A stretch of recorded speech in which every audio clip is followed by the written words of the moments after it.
जाङ्कुर्गणना रागाद्याक्षयमुपगता यस्य ब्रह्मा वा विष्णुर्वा हरो जिनो वा नमस्तस्मै। जिसने संसार के बीजभूत रागादि का क्षय कर दिया है, उस आत्मा को, चाहे उसका नाम ब्रह्मा हो, चाहे विष्णु हो, चाहे हर हो या जिन हो, मैं उस वीतराग एवं सर्वज्ञ परमात्मा को भक्ति पूर्वक प्रणाम करता हूँ। हम सब न्याय शास्त्र का अध्ययन कर रहे हैं। न्याय का क्या मतलब है, न्याय की क्या व्युत्पत्ति है, न्याय का क्या लक्षण है, न्याय के कितने अंग है। प्रमाण नयात्मको न्यायः, प्रमाण और नय ये दो न्याय के अंग हैं। न्याय के कितने ग्रंथ हैं, उनमें से कौन कौन से बहुत प्रमुख हैं, प्राथमिक हैं, जो हमको जरूर देखने चाहिए। तथा न्याय के अध्ययन से जीवन में क्या लाभ होता है, न्याय के क्या क्या पर्यायवाची हैं, न्याय के कितने भेद प्रभेद हैं, इतनी सब बातों को हम पिछले 2 दिनों में विस्तार पूर्वक समझ चुके हैं। और कल हमने प्रत्यक्ष प्रमाण के वर्णन में जो एक न्याय ग्रंथों का सबसे ज्यादा ज्वलंत विषय होता है, महत्वपूर्ण विषय होता है, सर्वज्ञ सिद्धि। कल हमने शाम को बहुत विस्तार से, वो बहुत ही महत्वपूर्ण विषय है, उसे आपको बार बार सुनना, सोचना, समझना पड़ेगा। यद्यपि हमने 1 घंटे में उस विषय को पढ़ लिया, लेकिन मैंने अंत में ये भी कहा था कि यदि ये विषय 1 महीने बाद भी समझ में आ जाए तो समझ लेना जल्दी समझ में आ गया, क्योंकि उसमें बहुत सावधानी से, एकाग्रता से लगना पड़ेगा। ये सब उसके अन्वय व्यतिरेक आदि को 2-4-10 जगह घटाकर देखना पड़ता है, प्रयोग करने पड़ते हैं। वैसे अभ्यास से विद्या आती है, इसलिए उसका बार बार अभ्यास करना जरूरी है। और ये भी बात समझकर चलना चाहिए, ये बात बहुत जोर देकर कल हमने कही थी नीति वाक्यामृत ग्रंथ के आधार से कि आन्वीक्षिकी अध्यात्म विषये, कि ये न्याय विद्या वास्तव में अध्यात्म से मूल रूप में जुड़ती है।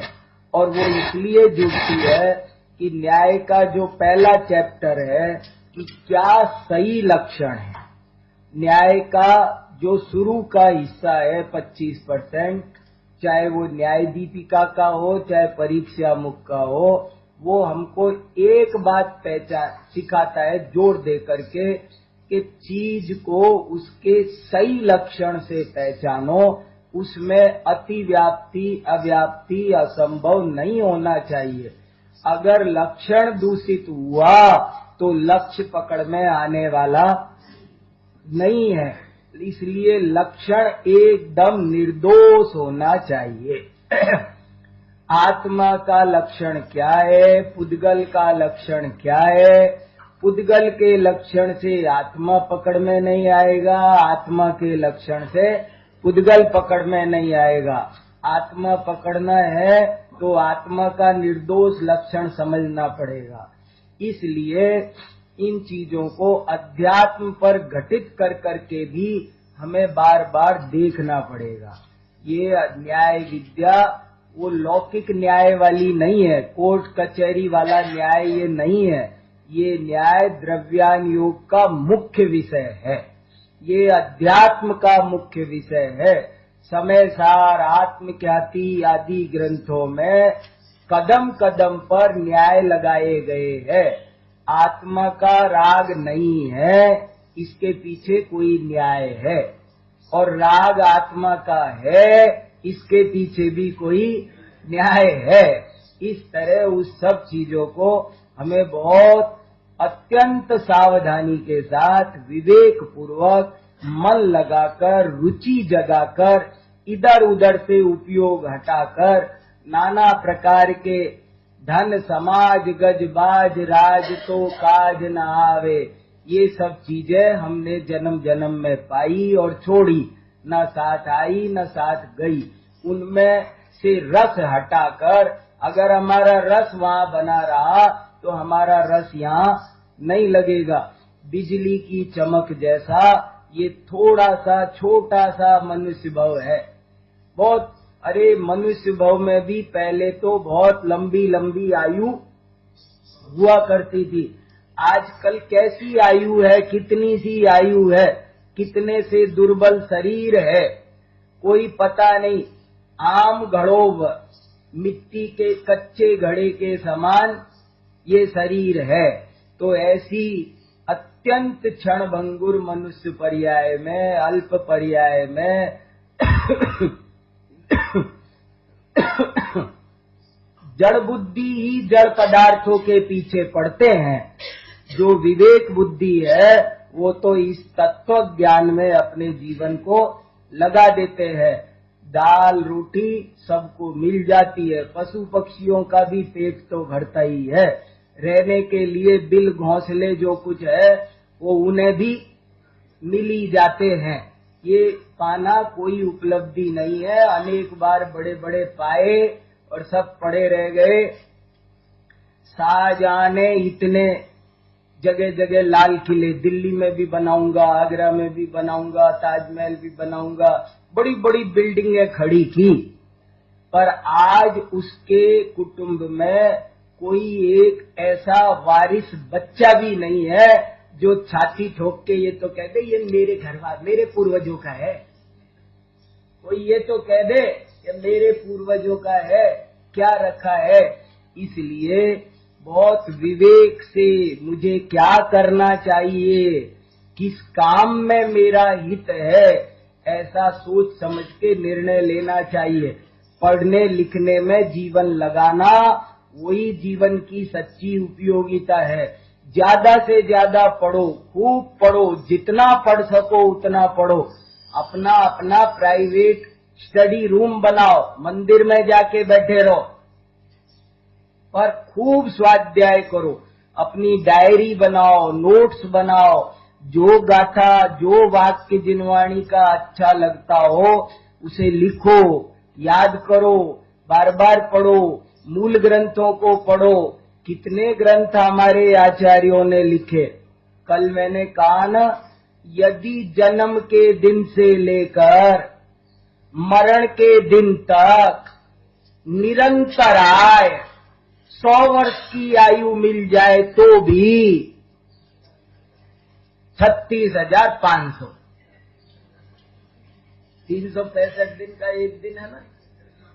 ज्यादा जन्म के दिन से लेकर मरण के दिन तक 100 वर्ष की आयु पाने पर भी प्रतिदिन एक ग्रंथ भी पढ़ो तो भी 36,500 ही ग्रंथ पढ़ सकते हो। जैन ग्रंथ आज की तारीख में कम से कम 3 लाख 4 लाख मौजूद है।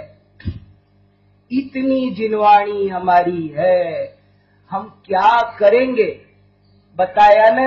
हमारा इतना विशाल व्यापक विस्तृत जैन धर्म सिमट के जरा सा रह गया। देखा था ने भरत चक्रवर्ती ने सपना, सारा तालाब सूख गया, जरा सा एक गड्ढे में थोड़ा सा बचा है।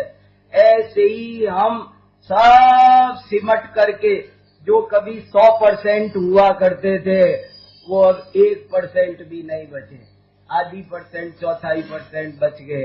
वो सब कमी हमारी समाज में स्वाध्याय की है, अध्ययन की है। संस्कृत भी सीखो, प्राकृत भी सीखो।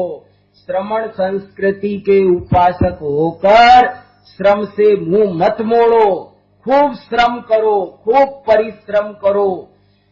जब तक जैन दर्शन में और दर्शनों में यही फर्क है, ये पुरुषार्थवादी है। आत्मवादी है, वहां तो ये भला कर देगा, वो भला कर देगा, तू तो बस पकड़ ले, तार देंगे बस, माम एकम शरणम व्रज। वहां तो इतनी सी बात है, मगर यहाँ ऐसे काम चलने वाला, यहाँ भगवान भरोसे।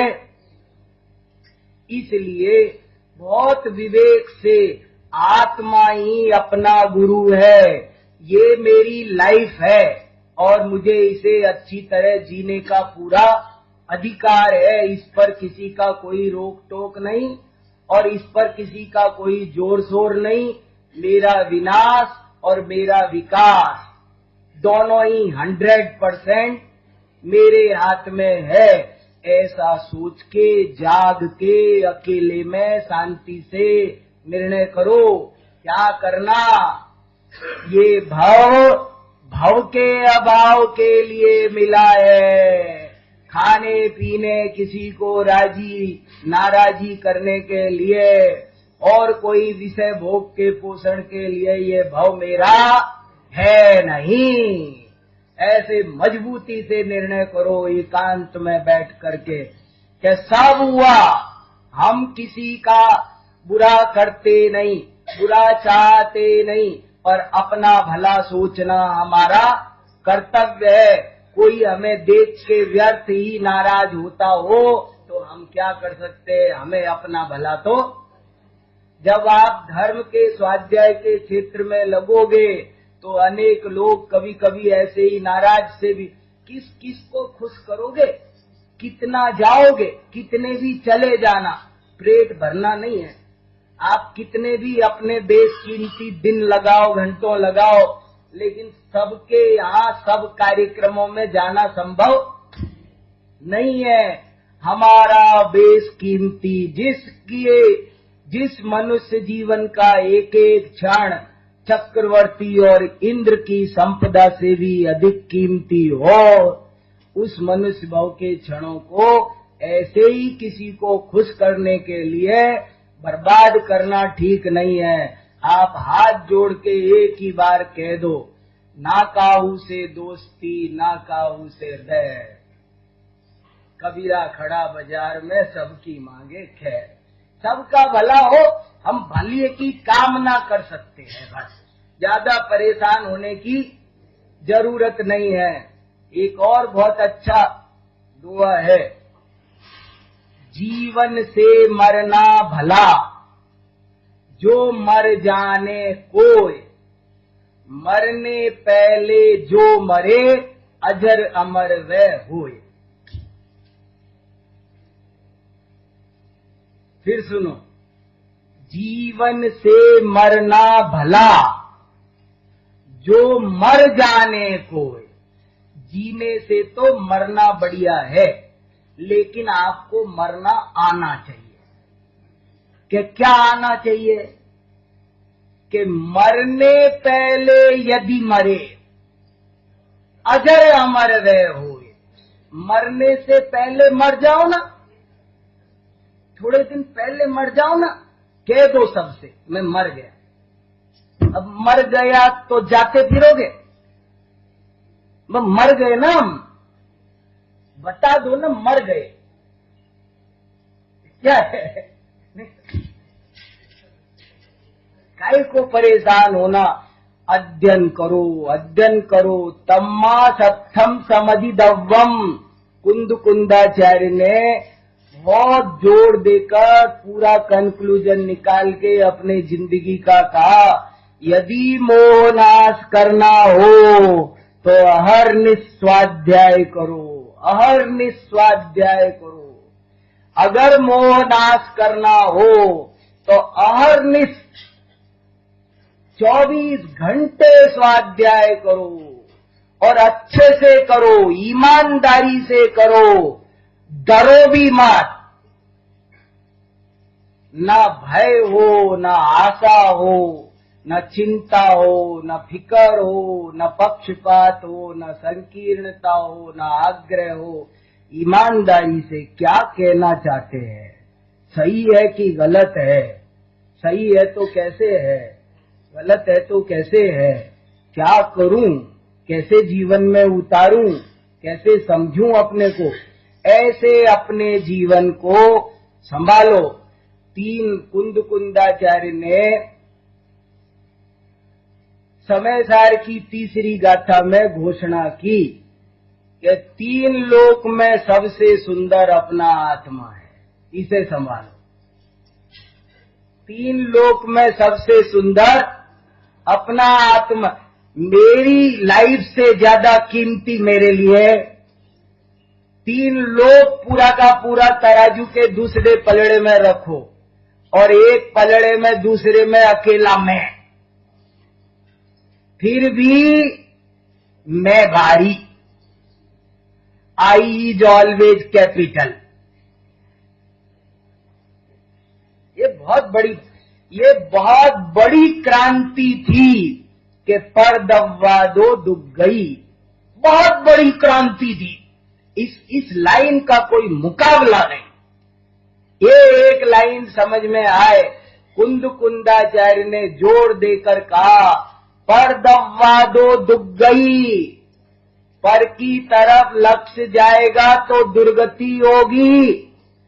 सारे समाज, लोग, क्या सारे दुनिया के धर्म संप्रदायों के खिलाफ आवाज थी। ये बहुत बड़ी, लोगों को आदत पड़ी है, या तो पैर दबवा लेंगे या पैर दाब देंगे। उन्हें तो जय बुलवानी है या बोलनी है। गुलामी वृत्ति पड़ी है अनादिकाल से। अनादिकाल से या तो मैं किसी की जय जयकार कर सकता हूं और नहीं तो तुम मेरी कर दो। मैं जो भगवान बनना चाहता हूं वो भी इसीलिए कि दुनिया मेरा मंदिर बनाएगी, फिर मुझे पूजेगी, बढ़िया रहेगा ना। अरे ये सब कुछ नहीं है। अपने जीवन को सुखमय शांत बनाने के लिए, निराकुल बनाने के लिए ये सारी साधना है। वर्तमान को सुंदर बनाने की कला है ये।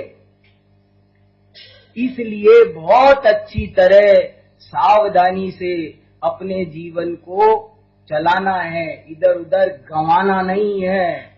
अपना काम करना है, जल्दी करना है, सावधानी से करना है। इसलिए इस सब में उपयोग लगाओ भैया। चलो, क्या क्या सुनाने लग गया, आपको उपदेश देने लग गया। चलो अब हम क्या पढ़ रहे थे? सर्वज्ञ सिद्धि। सर्वज्ञ सिद्धि हमने पूरी पढ़ी। अब पढ़ते हैं परोक्ष प्रमाण और उसके भेद प्रभेद। देखो क्या है परोक्ष प्रमाण। देखो, मूल ग्रंथों को भी पढ़ा करो, अलग अलग ग्रंथ पढ़ा करो, चारों अनुयोग रोज रोज बदल बदल के भी पढ़ो। सब ग्रंथों को देखो। आप समय सार भी पढ़ो, प्रवचन सार भी पढ़ो, पुरुषार्थ सिद्धि उपाय भी पढ़ो, रत्नकरंड श्रावकाचार्य भी पढ़ो, इष्टोपदेश भी पढ़ो, समाधि तंत्र भी पढ़ो, पद्म पुराण भी पढ़ो, महापुराण भी पढ़ो, द्रव्य संग्रह भी पढ़ो। ये मूल कुछ एक ग्रंथ तो 25-50 ग्रंथ जो हमारे बहुत प्रसिद्ध ग्रंथ है, वो उनका तो जरूर स्वाध्याय करना ही चाहिए। पर एक बार करने से नहीं होगा, बार बार करना पड़ेगा, दोहराने पड़ेंगे उनको, तब सब समझ में आएगा। कोई बड़ी बात नहीं है, बस रुचि होनी चाहिए। इधर रुचि नहीं होगी तो आपको लगेगा जाने ये तो क्या कह रहे हैं, पता नहीं, ये तो हमको अपने जैसा बाबा जी बनाना चाह रहे हैं। ये सब इनको तो कोई काम है नहीं ना, हम क्या रोटी ना बनाए, ये ना करे, दुकान ना जाए। लेकिन भैया असली काम मोक्ष का यही है। सब काम तो होते ही रहेंगे। ये तो ऐसे ही चलता रहेगा। परोक्ष प्रमाण और उसके भेद प्रभेद आज समझने की कोशिश करते हैं। देखो, कोई बताएगा क्या अंतर बताया था प्रत्यक्ष और परोक्ष में? रोज एक एक दो प्रश्न भी पूछ रहा हूं ना। अब बताओ, कौन हाथ खड़े करो, कितने खड़े हो रहे आज? परोक्ष, वेरी गुड। 1 2 3 4 5 6 हाथ खड़े हुए हैं और होने चाहिए। बोलो कौन बोल रहा है? बोलो इधर किसने? बोलो भाई साहब आप।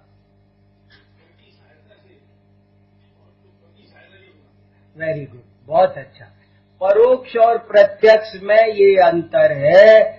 जो ज्ञान स्वयं से हो बिना किसी पर की सहायता के, उसका नाम प्रत्यक्ष है, और जो ज्ञान पर की सहायता से हो उसका नाम परोक्ष है। और इसी में एक बात और जोड़ी थी, जो ज्ञान पर की सहायता से होता है वो अनिर्मल होता है, और जब पर की सहायता के बिना डायरेक्ट खुद से होता है तो वो निर्मल होता है।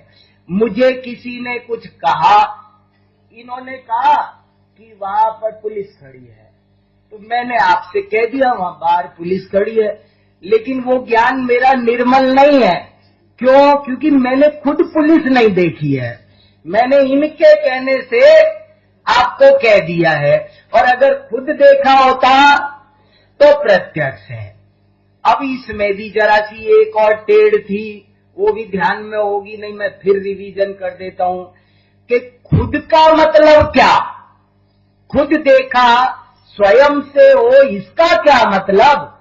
स्वयं माने स्वयं, स्वयं माने इंद्रियां भी नहीं, ये आंखें भी, आंखों से देखना, शरीर से देखना, इंद्रियों से जानना, इंद्रियां भी तो परमार्थतः पर है। इसलिए दूसरे से जाना हुआ, दूसरे व्यक्ति से जाना हुआ ज्ञान तो परोक्ष है ही। वास्तव में देखा जाए तो इंद्रियों से होने वाला ज्ञान भी परोक्ष है। जो सीधा आत्मा से हो वो ही ज्ञान प्रत्यक्ष है।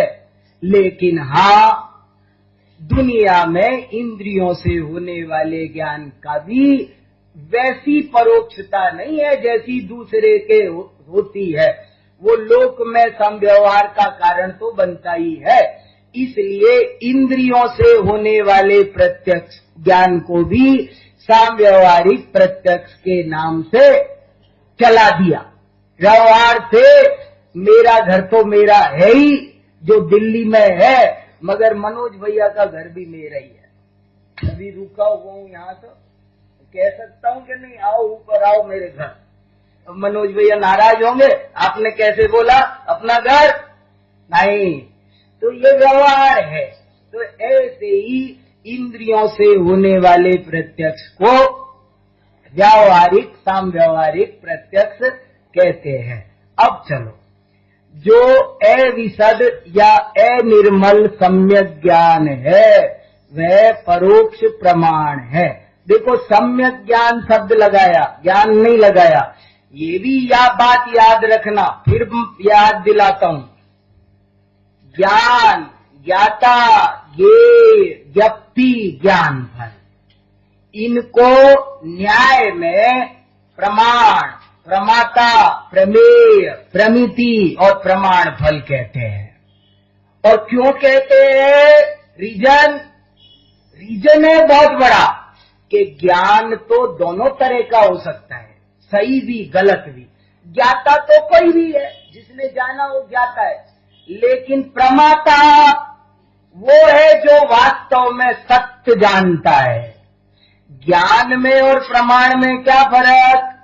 कि ज्ञान सही भी हो सकता है, गलत भी हो, ज्ञाता सही भी हो सकता है, गलत भी हो, ये सही भी हो सकता है, गलत भी हो, ज्ञप्ति सही भी हो सकती है, गलत भी हो।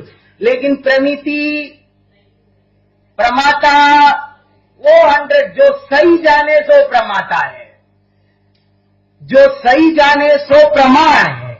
इसलिए यहां अब ऐसे नहीं लिखा कि जो अविशद या अनिर्मल ज्ञान है वह परोक्ष प्रमाण है, ज्ञान नहीं लिखा, सम्यक ज्ञान चाहिए। इसके 5 भेद हैं: स्मृति, प्रत्यभिज्ञान, तर्क, अनुमान और आगम। कितनों को याद हो गए? कल भी सुनाए थे। एकादा अकलंक निकलंक बैठा करो। हम लोग प्रैक्टिस नहीं करते, अभी दूर नहीं हुए अकलंक निकलंक, अभी समय इतना बदला नहीं है। कितने दिन हुए हैं? अभी एक श्वेतांबर साधु से मिला था मैं, और वो 500 अवदान कर लेते हैं अभी भी, और मुझे सिखाया उन्होंने कि आप अगर ऐसे करो तो आप आज भी एक दिन में 100 श्लोक याद कर सकते हो। तो मैंने उनने जो तरीका बताया वो करके देखा तो मुझे फायदा हुआ। मैंने कहा असल में हम लोग कंसंट्रेट अपने को नहीं करते, हमारे मस्तिष्क में जो क्षमता है हम उसका आधा चौथाया % भी काम नहीं ले रहे, बेकार जा रही है सारी एनर्जी। अगर हम एकाग्र करना सीख जाए उसको तो बहुत कुछ याद हो सकता है, करते ही नहीं अल्लाह। अब हो नहीं सकता, हम क्या करें, सोच ही रखा है, पहले ही से हथियार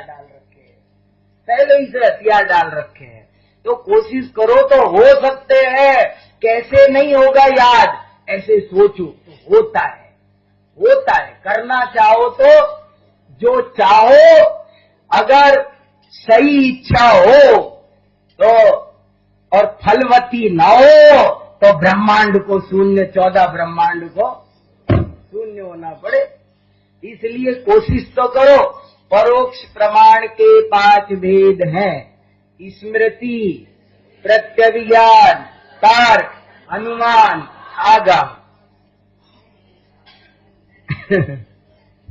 इन 5 का, अब देखो अगली पंक्ति बहुत ध्यान से सुनो, इन 5 का यही क्रम निश्चित समझना चाहिए, क्योंकि उत्तरवर्ती ज्ञान पूर्ववर्ती ज्ञानों की अपेक्षा रखते हैं। हर चीज का क्रम भी है। जिनवाणी में जितने भी भेद प्रभेद बताए ना, वो आप ऐसे ही नहीं बोल सकते ऊट पटांग। सबका कोई 5 इंद्रियां बोलनी हो तो कुछ भी बोल सकते हैं क्या? 14 गुण स्थान बोलने हो तो कुछ भी गिना सकते हैं क्या? कुछ भी गिना दो क्या? तो गिना तो दिया आपको, 14 से मतलब है ना, ऐसे नहीं है 14 से मतलब, क्रम सहित 14 सुनाने पड़ेंगे।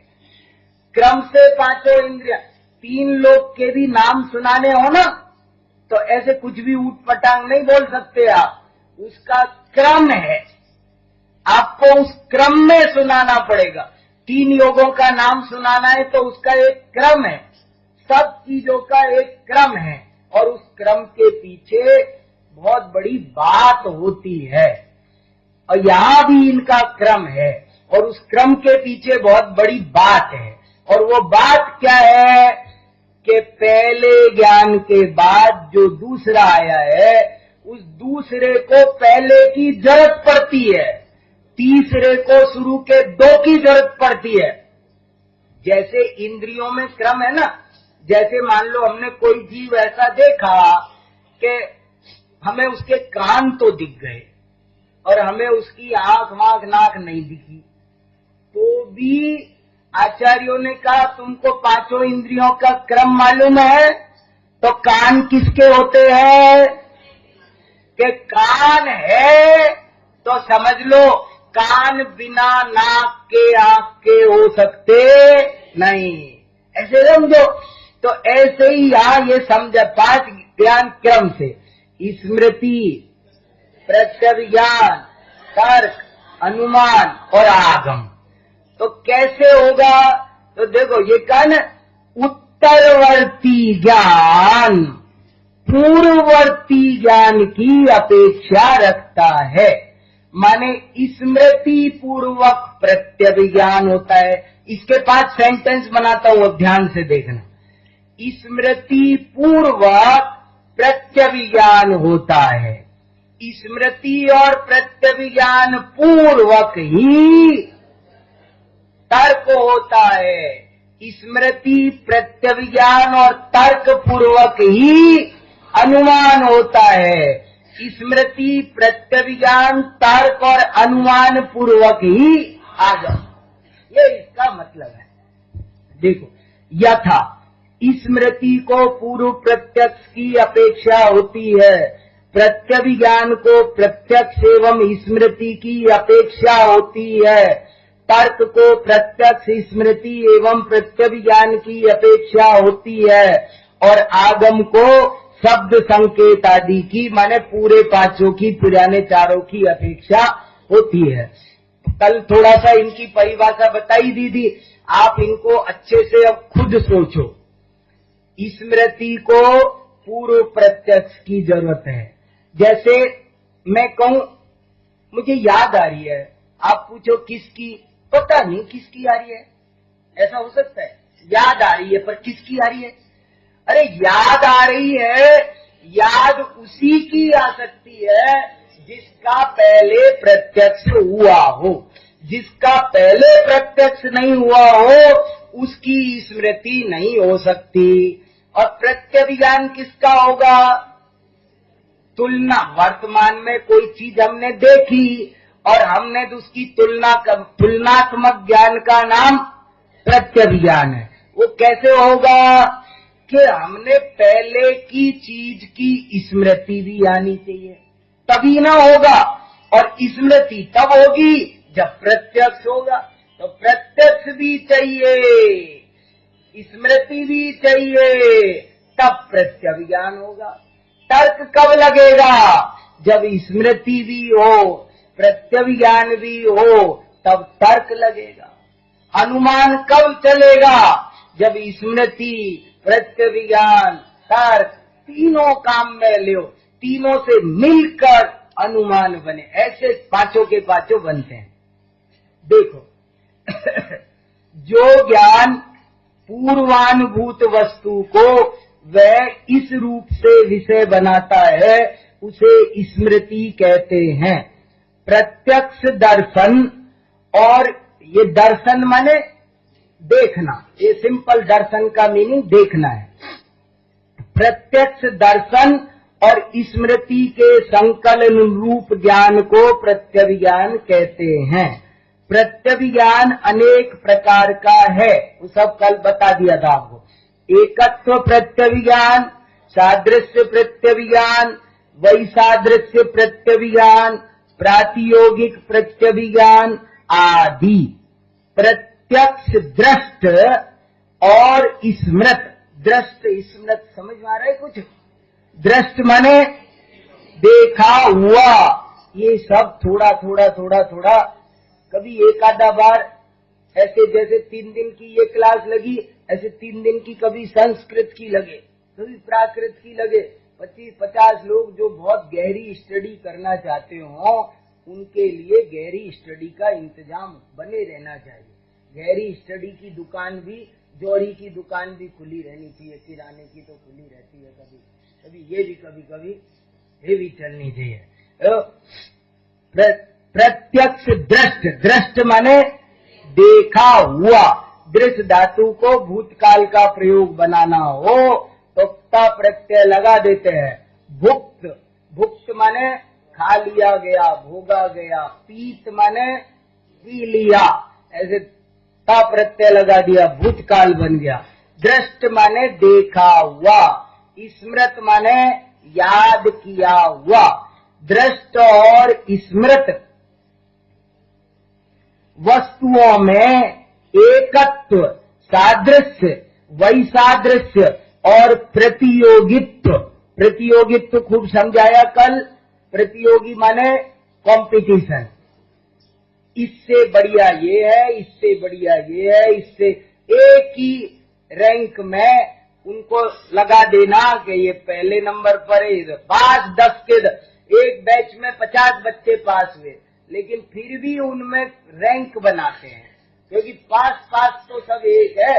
अगर प्रतियोगिता करोगे तो ये फर्स्ट था, ये सेकंड था, ये थर्ड था, इसका नाम प्रतियोगी था। तो प्रतियोगित्व को विषय करने वाले प्रत्यभिज्ञानों को क्रमशः एकत्व, सादृश्य, वैसादृश्य और प्रातियोगिक प्रत्यभिज्ञान कहते हैं। जैसे यह वही देवदत्त है, ये हो गया एकत्व प्रत्यय, ये वही आदमी है, ये एकत्व हो गया। ये उसी के जैसा है, ये सादृश्य हो गया। तर्क, अब देखो तर्क किसे कहते हैं, ये भी कल जोड़ दिया था थोड़ा सा कि तर्क माने भी क्या होता है। हम लोग किसी भी तर्क को तर्क समझते हैं पर यह प्रमाण का नाम तर्क है, सम्यक ज्ञान का नाम तर्क है। हम किसी भी अनुमान को, मेरा अनुमान है कि बारिश आएगी, ऐसे अनुमान नहीं होता। अब अगर अनुमान तो उसका नाम है कि बारिश का अनुमान किया है तो बारिश आनी भी चाहिए। तो तर्क किसे कहते हैं जरा समझो, बहुत बारीक बात है, सूक्ष्म बात है, याद रखने की, गहराई में जाने की है। व्याप्ति के ज्ञान को तर्क कहते हैं। अब ये नहीं समझ में आए तो व्याप्य व्यापक संबंध आदि कुछ समझ में नहीं आ सकते। व्याप्ति के ज्ञान को तर्क कहते हैं। अभी इतनी सी बात समझो शांति से, व्याप्ति के ज्ञान को तर्क कहते हैं। व्याप्ति माने, आपको कल कहा था वो लाइन फिर याद करो, तीन लोक के अनंत पदार्थों में से किन्हीं दो पदार्थों में अविनाभाव संबंध होता है। अविनाभाव संबंध का मतलब है एक के बिना दूसरा नहीं रहता। ऐसे भी दो पदार्थ होते हैं और उनको, उसको पहचान लेना कि ये तो है वो। जैसे यहाँ दो सारी सभा बैठी है, लेकिन उसमें से ए और बी नाम के दो व्यक्ति ऐसे हैं कि वो कभी अलग होते ही नहीं, जब देखो तब साथ ही मिलते हैं। तो उन एक आया हो तो अनुमान लगा लेते हैं कि दूसरा भी आया होगा, और ये अनुमान तो कदाचित अनुमानाभास हो जाए, मगर यहाँ वाला अनुमान ऐसा होना चाहिए जिसमें 100% एक्यूरेसी चाहिए। तो क्या व्याप्ति, व्याप्ति माने व्याप्ति का दूसरा नाम क्या? अविनाभाव। व्याप्ति का ही दूसरा नाम है अविनाभाव। दो पदार्थों में नियम रूप संबंध को व्याप्ति कहते हैं और अविनाभाव संबंध भी उसका दूसरा नाम है। और उसे पहचान जाना, ओ इसका और इसका संबंध है, तो इसका नाम, और कभी एक तरफा होता है तो एक तरफा पहचान जाना। जैसे धुआं का आग के साथ अविनाभाव संबंध है, लेकिन आग वफादार नहीं है, धुआं वफादार है। धुआं कहती है आग से, तू होगी तो ही मैं हूंगी, तेरे बिना मैं नहीं रहूं। लेकिन आग कहती है मैं तो तेरे बिना भी जल सकती हूँ। तो किसका किसके साथ संबंध है उसको निर्णय कर लेना। अरे परमात्म प्रकाश के पहले अधिकार की 99 नंबर की गाथा में लिखा है, दुए में लिखा है कि जो ये न्याय शास्त्र पढ़ लेता है वो श्रुत ज्ञानी होते हुए केवल ज्ञानी बन जाता है। परमात्म प्रकाश पहला अधिकार 99 नंबर का दोहा ये लिखा है, जो न्याय विद्या पढ़ता है वो श्रुत ज्ञानी होते हुए भी केवल ज्ञानी बन जाता है। साध्य और साधन में गम्य गमक, अब ये क्या गम्य गमक आया? गम्य माने सर्वे गत्यर्थ का ज्ञानार्थ का अपि भवंती। जितनी भी गति अर्थक धातु है उनका अर्थ ज्ञान भी होता है। जैसे अपन कहते हैं ना, जैसे हमने हमारे वाइस चांसलर को कुछ नोट बना के दिया 4 पेज का और उस पर अंत में टिप्पणी लिख दी, please go through. Go through माने आप इसको जानो, पढ़ो। गो माने अंग्रेजी में भी वहां गो माने जाने के साथ साथ जानना भी होता है। तो यहाँ भी गम्य गमक माने ज्ञाप्य ज्ञापक, जानने योग्य वस्तु। जैसे ये चश्मा मुझे जानना है तो चश्मा हो गया गम्य, और मैं जानूंगा मैं हो गया गमक। अथवा जिस चीज से मैंने टॉर्च डाल के देखा तो टॉर्च हुई गमक। और जो समझ में आया आपको? गम्य गमक समझ में आ रहा है आपको कि ये कागज मुझे पढ़ना है और टॉर्च से पढ़ना है। तो एक कागज क्या हुआ? गम्य, और वो टॉर्च क्या हुई? गमक। गमक माने ज्ञान कराने वाला। ये जो क लग जाता है ना, संपादक माने संपादन करने वाला, प्रकाशक प्रकाशित करने वाला, लेखक लेखन करने वाला। तो ये क गमक, गमक माने वो ज्ञान कराने वाला। तो जिसमें गम्य गमक, साध्य और साधन में गम्य गमक भाव को बताने वाले सुनिश्चित संबंध को, इसमें बार बार जोर आता है। देखो, सुनिश्चित संबंध को व्याप्ति कहते हैं। जैसे धुएं की अग्नि के साथ व्याप्ति है, क्योंकि धुआं अग्नि के होने पर ही होता है और अग्नि के नहीं होने पर नहीं होता है। व्याप्ति का दूसरा नाम अविनाभाव भी है। अविनाभाव के दो भेद है, सहभाव नियम और क्रम भाव नियम। साचर्य नहीं, सहचारी और व्याप्त व्यापक रूप पदार्थों में सहभाव नियम पाया जाता है। कुछ दो चीजें ऐसी होती है जो हमेशा साथ रहती है। जैसे जहाँ जहाँ ज्ञान होगा वहाँ वहाँ दर्शन भी होगा, चरित्र भी होगा। तो ज्ञान का, दर्शन का, चरित्र का साचर्य संबंध है, सहभाव नियम है। लेकिन कुछ चीजों का साथ रहने का नियम नहीं है, लेकिन क्रम से रहने का नियम है। सोमवार और मंगलवार ये एक दिन कभी नहीं आते। आज सोमवार है, मंगलवार नहीं, लेकिन मंगलवार ने कह के भेजा है सोमवार को कि तू चल, मैं आया। और कल वो गारंटी से आएगा। तो ये जो गारंटी से क्रम पूर्वक रहे उसको कहते हैं क्रम भाव नियम। क्रम सहभाव नियम। सहभाव नियम माने रूप और रस, स्पर्श, रस, गंध, वर्ण, इनमें क्या है? सहभाव संबंध है। आप आम खरीदने गए, भैया क्या भाव? 100 रुपए किलो। ऐसा कर, रस रस दे दे, रूप रूप रख ले, 50 रुपए किलो लगा ले। ऐसे चलेगा? वो बोलेगा स्पर्श, रस, गंध, वर्ण का सहभाव नियम है। लेकिन सोमवार, मंगलवार आदि का मुझे इधर खिसकाया तो घड़ी नहीं दिख रही है। कितने बज गए? 5-7 मिनट में पूरा, 5 मिनट 7 मिनट में पूरा। हाँ, समझ में आ रहा है आपको? आनंद आ रहा है? किसी को कठिन लगे तो क्षमा करना। कहेंगे भैया क्या करे, पर माल है भैया। ये तूता मैना का किस्सा मनोरंजन करने नहीं आए यहाँ। ये मनोरंजन की क्लास नहीं है, भाव के अभाव की क्लास है।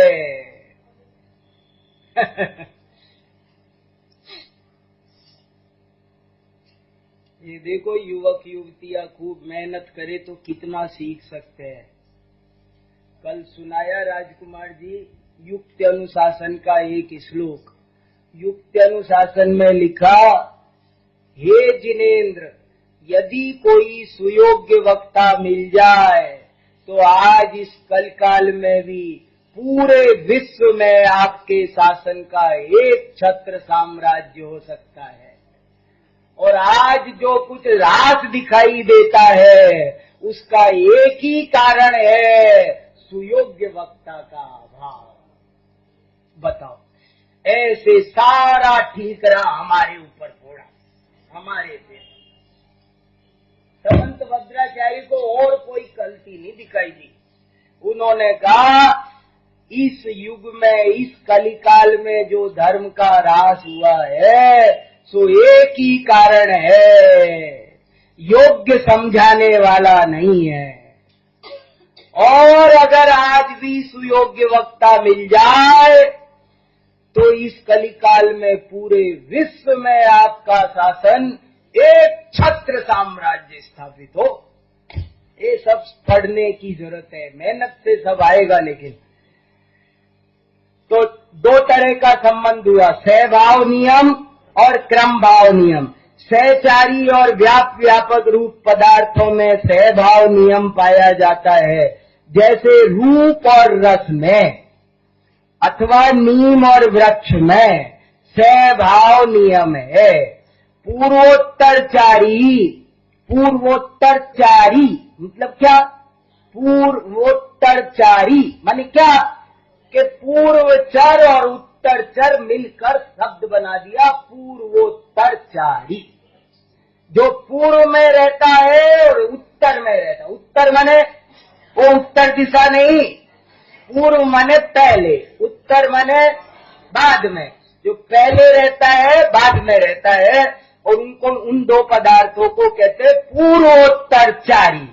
पूर्वोत्तरचारी और कार्य कारण रूप पदार्थों में क्रम भाव नियम होता है, जैसे रविवार और सोमवार में क्रम भाव नियम नामक अविनाभाव संबंध है।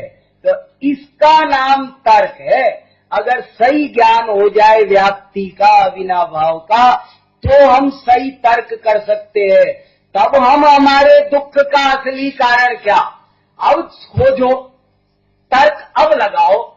दुख का कारण क्या, ज्ञान का कारण क्या, सुख का कारण क्या, लगाओ तर्क। यदि वस्त्र न होने से दुख होता हो, तो जिन जिन के पास वस्त्र नहीं है वे सब दुखी होने चाहिए, और जिनके पास वस्त्र आ जाए वे सब सुखी होने चाहिए। लेकिन ऐसा नहीं है। इससे सिद्ध होता है कि वस्त्र नहीं होना दुख का असली कारण। पैसे नहीं होने से दुख होता हो, तो ऐसे जब हम अन्वय व्यतिरेक लगाएंगे, संबंधों को समझेंगे, तब सही तर्क करना आएगा, तब युक्ति समझ में आएगी, और तब हमको जिन शासन भली भांति समझ में आएगा। बाकी की चर्चा बाद में।